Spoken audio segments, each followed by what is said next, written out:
नमस्कार साथियों, मैं गिरिराज केराडू स्टूडेंट सॉल्यूशन क्लासेस के इस YouTube प्लेटफॉर्म पर आपका हार्दिक स्वागत करता हूं। एक्सरसाइज 2 एनिमेस 2.0 के इस पूरे सीरीज के अंदर एक्सरसाइज फर्स्ट वैदिक मैथमेटिक्स अपन खत्म कर चुके हैं और सेकंड एक्सरसाइज का आपको रियल नंबर्स यानी कि वास्तविक संख्याओं का 2 क्वेश्चन का पार्ट आपको मैं करवा चुका हूं। तो आज अपन करेंगे क्वेश्चन नंबर 3 से रियल नंबर्स यानी कि वास्तविक संख्याएं। तो इसका जो सेकंड पार्ट है वो किस तरीके से आपको डील करना है, पहला और दूसरा क्वेश्चन करवा चुका हूं। देखो क्वेश्चन नंबर जो 3 बनता है वो √2, √3 और √5 इन तीनों संख्याओं को अपरिमेय यानी कि इररेशनल नंबर आपको प्रूव करना है। ये ऐसा क्वेश्चन बनेगा। क्वेश्चन नंबर 3 का अलग टाइप, अलग अलग क्वेश्चन का अलग अलग टाइप आपको मैं करवा रहा हूं। तो √2, √3 और √5 ये आपको सिद्ध करना है अपरिमेय संख्या है, जो कि आप बुक के अंदर भी इसको थ्योरम के तौर पर दे रखा है। सॉल्व्ड क्वेश्चन पूरा सॉल्यूशन दे रखा है। आपको उसकी लैंग्वेज को अच्छी तरीके से नोट डाउन करके और उनको रिकॉल करके तैयार करके जाना है। तो ये 3 क्वेश्चन यहाँ से बन जाते हैं हमारे 3rd नंबर पार्ट के अंदर। लेकिन मैं आपको ये पूरा सॉल्यूशन नहीं करवाऊंगा क्योंकि बुक में दे रखा है। तो हम वो क्वेश्चन करेंगे जिसका सॉल्यूशन बुक में नहीं है, यानी बुक का ही एक्सरसाइज का क्वेश्चन। तो देखिए कौन सा क्वेश्चन है। क्वेश्चन नंबर 4 यानी कि हमारा 4th टाइप है। 4th नंबर पर 5 - √3 इज इररेशनल नंबर। ये हमें प्रूव करना है कि 5 - √3 एक अपरिमेय संख्या है। कैसे प्रूव करेंगे आइए देखते हैं। इसके 2 पार्ट कर देता हूं। मैं मान लेता हूं कि 5 - √3 एक रैशनल नंबर है, यानी कि एक परिमेय संख्या है। तो परिमेय संख्या होने का मतलब है, मैंने माना कि ये परिमेय संख्या है, तो परिमेय संख्या का मतलब है ये a/b के बराबर होगा, जहां पर b 0 के बराबर नहीं होगा। परिमेय संख्या का यही मतलब है। देखो प्रूफ तो करना है अपरिमेय, मान रहा हूं परिमेय, यानी कि मैं जो अभी कल्पना कर रहा हूं कि ये एक परिमेय है वो मेरी कल्पना गलत हो जाएगी, तो प्रूव हो जाएगा कि ये क्या है, अपरिमेय यानी कि इररेशनल नंबर। तो देखिए थोड़ा एडजस्ट करते हैं इसको। ये प्लस का इधर आके माइनस का और ये माइनस का इधर जाके प्लस का, तो ये पूरी बन गई आपके सामने एक इक्वेशन नंबर फर्स्ट। अब इक्वेशन फर्स्ट के अंदर आपके सामने कुछ वैल्यूज है जिनको अपन अच्छी तरीके से डिटेल से लिखेंगे। a, b and 5, a, b and 5 ये सारी के सारी यानी कि तीनों वैल्यूज क्या है, इंटीजर्स।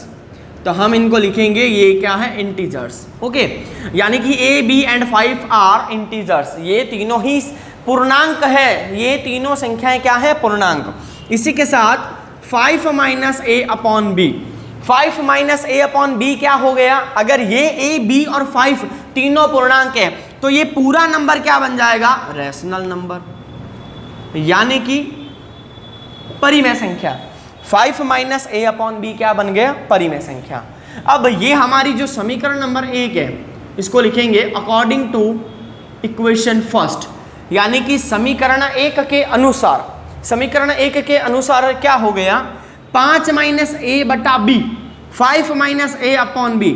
अगर LHS के अंदर नंबर रैशनल हो रहा है तो RHS वाला भी क्या होगा, रैशनल नंबर। ये आपको लिखना नहीं है, समझना है सिर्फ। LHS में अगर रैशनल यानी परिमेय संख्या आ रही है तो RHS में भी तो रैशनल आना चाहिए, लेकिन हमें पता है √3 तो होता है इररेशनल नंबर।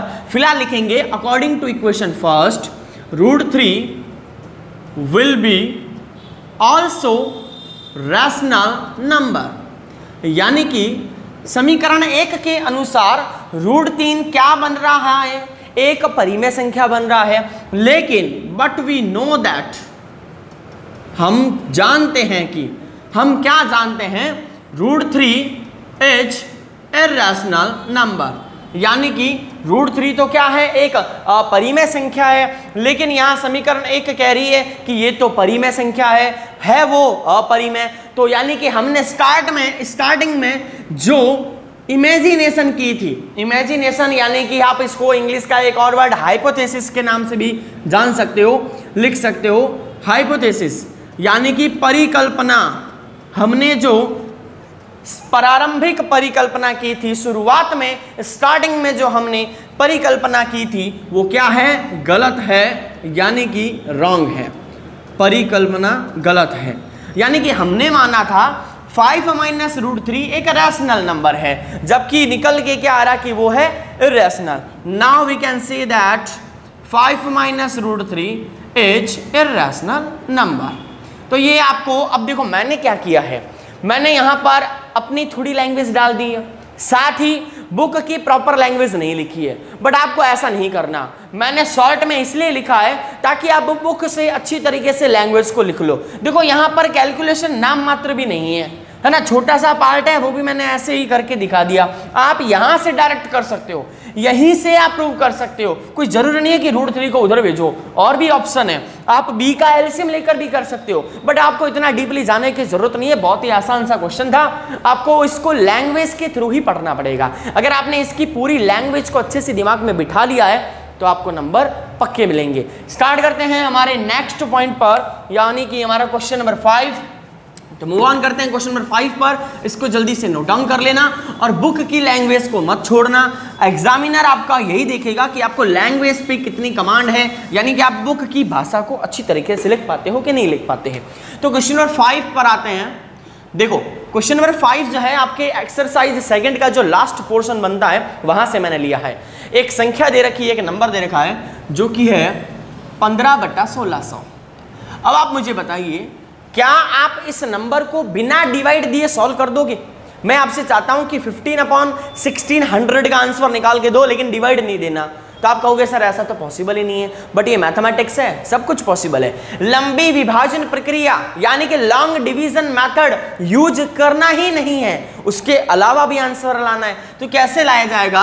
उसके आंसर से पहले एक चीज समझ लो, इसका जो भी डिनोमिनेटर है यानी कि हर, अगर इस हर के अंदर डिनोमिनेटर के अंदर आपको ये मिल जाए 2 की पावर m 5 की पावर n, अगर ये मिल जाए तो हमारा आंसर आएगा शांत।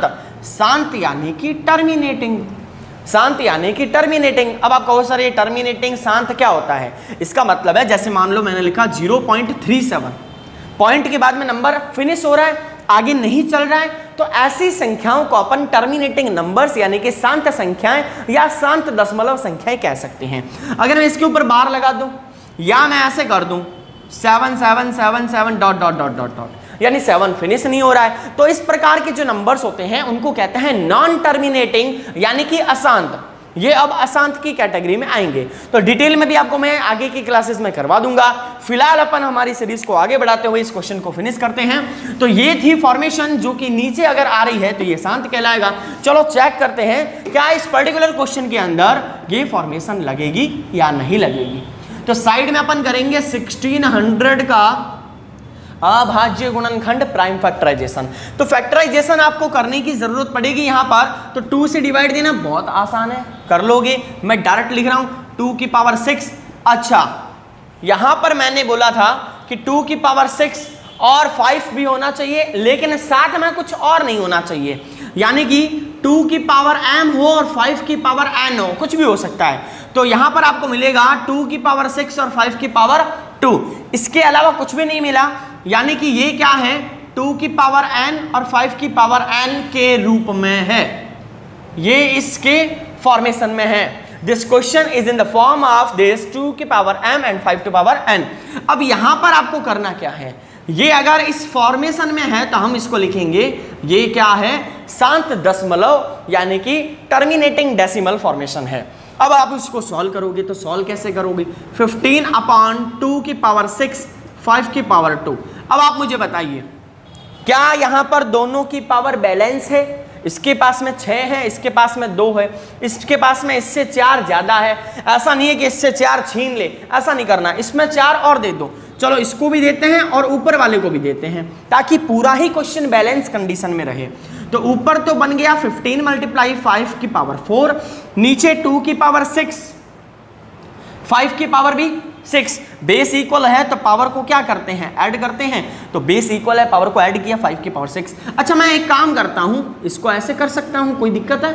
नहीं है। चलो आगे बढ़ते हैं।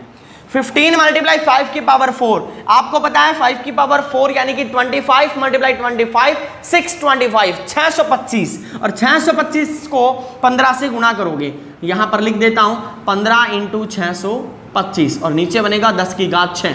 तो 15 इंटू 625 कितना आता है 9375, भाग दे दीजिए 10 की घात 6 का, यानी कि 6 डिजिट के बाद में आएगा पॉइंट, तो लगा दीजिए 6 डिजिट 009375, ये आ गया हमारा आंसर। बहुत ही आसान क्वेश्चन था, एक बार फिर से देख लीजिए। नंबर था, नंबर में पहले चेक करो आंसर शांत आएगा या फिर अशांत आएगा, टर्मिनेटिंग आएगा कि नॉन टर्मिनेटिंग आएगा। हमने चेक किया 2 भी है 5 भी है। अच्छा यहाँ पर 3 आया क्या? नहीं आया। अगर किसी पर्टिकुलर क्वेश्चन में यहाँ 3 मिल जाए, 2 के साथ में 3 भी आ जाए 5 भी आ जाए, तब आपको वहां पर डायरेक्ट आंसर लिखना है अशांत। फिर ये सब तामझाम करने की जरूरत नहीं है, डायरेक्ट लिखो अशांत, आगे सॉल्व करना ही नहीं है। ओके, उसके बाद में हमने क्या किया, इनको बैलेंस किया पावर को, और पावर को बैलेंस करने के बाद में छोटी सी कैलकुलेशन है, ऊपर वाले का मल्टीप्लाई करो, नीचे पॉइंट लगाओ, आंसर आपके सामने। एक और क्वेश्चन करके देखते हैं इसका, इसको नोट डाउन कर लीजिए जल्दी से। इसका एक और पार्ट करेंगे और उसके बाद में नेक्स्ट क्लास के अंदर मैं आपको करवाने वाला हूं एक्सरसाइज नंबर 3, यानी कि पॉलिनोमियल्स, बहुपद स्टार्ट करेंगे। इसके बाद में सेकंड नंबर 13/3125। देखो 3125 देखते ही समझ में आ जाता है कि नंबर क्या कहना चाहता है। 5 की पावर 1 5, 5 का स्क्वायर 25, 5 की पावर 3 125, 5 की पावर 4 625 और 5 की पावर 5 3125। अब देखो मैंने लिख दिया क्योंकि मेरे को याद है। धीरे धीरे जब आप बहुत ज़्यादा प्रैक्टिस करोगे तो ये नंबर्स आपके माइंड में छप जाएंगे, तो आपको रटने की जरूरत नहीं है, इनको याद करने की भी जरूरत नहीं है, सिर्फ और सिर्फ प्रैक्टिस प्रैक्टिस और प्रैक्टिस।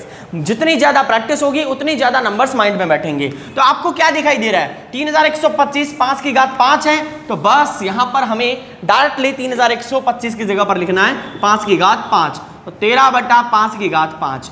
लेकिन इसके साथ में 2 नहीं है तो 2 को लिखना पड़ेगा, 2 की घात 5 और ऊपर भी 2 की घात 5। ऊपर क्यों लिखा है, ताकि बैलेंस कंडीशन में रहे। अब नीचे ये 2 की पावर m और 5 की पावर n में बन गया, यानी कि आंसर कैसे आएगा, शांत, यानी कि टर्मिनेटिंग। आंसर टर्मिनेटिंग आएगा, सॉल्व करते हैं। 13 इंटू 2 की घात 5 कितना होता है 32। अब ये भी मेरे को याद है, आपको ऐसे एग्जाम में बार बार नहीं करना है। 3 घंटे के पेपर के अंदर अगर ये सब करने बैठोगे तो आप मुझे बताओ बाकी के क्वेश्चन जो हाई लेंथ वाले हैं, हाई लेवल के हैं, वो कब करोगे। तो 2 की पावर 5 होता है 32, 32 को 13 से मल्टीप्लाई करना है, 5 और 2 दोनों का मल्टीप्लाई कर दो और ऊपर पावर आएगी कॉमन। ओके, अब ये आगे का पोर्शन आपके लिए मैं छोड़ रहा हूँ, कैलकुलेशन है 10⁵। ये आगे आप सॉल्व करके मुझे कमेंट बॉक्स में बताओगे कि इसका आंसर क्या आएगा। तो ये थी आपके रियल नंबर एक्सरसाइज नंबर 2 के 2 क्वेश्चन मैंने करवाए हैं, चौथा और पांचवा। थर्ड वाला मैंने आपको बताया कि आप बुक से कर सकते हो, क्योंकि पहले के टाइम में ये थ्योरम्स थी, अब ये क्वेश्चन बनकर आ गया है √2, √3 और √5। तो ये था आपके exercise second number chapter mathematics class 10th के लिए। जल्दी से स्टूडेंट सॉल्यूशन क्लासेस के इस यूट्यूब चैनल को सब्सक्राइब कर लीजिए और जितने भी आपके 10th क्लास में स्टूडेंट फ्रेंड्स वगैरह हैं उनको ये वीडियो शेयर कर दीजिए, ताकि 30 जून और 29 जून यानी कि आपके SST और मैथमेटिक्स का जो पेपर है बहुत ही अच्छी तरीके से जा पाए। यहाँ पर SST की भी क्लासेस कंटिन्यूसली लग रही है और मैथमेटिक्स के भी मैं 2 चैप्टर करवा चुका हूँ, वैदिक और सेकंड नंबर पर रियल नंबर। कल अपन लेकर आ रहे हैं, यानी कि सेकंड नंबर एक्सरसाइज के बाद में थर्ड नंबर एक्सरसाइज पॉलिनोमियल्स यानी बहुपद। जल्दी से इसको नोट डाउन कर लीजिए और इस क्वेश्चन के आंसर को कमेंट बॉक्स में लिख दीजिए।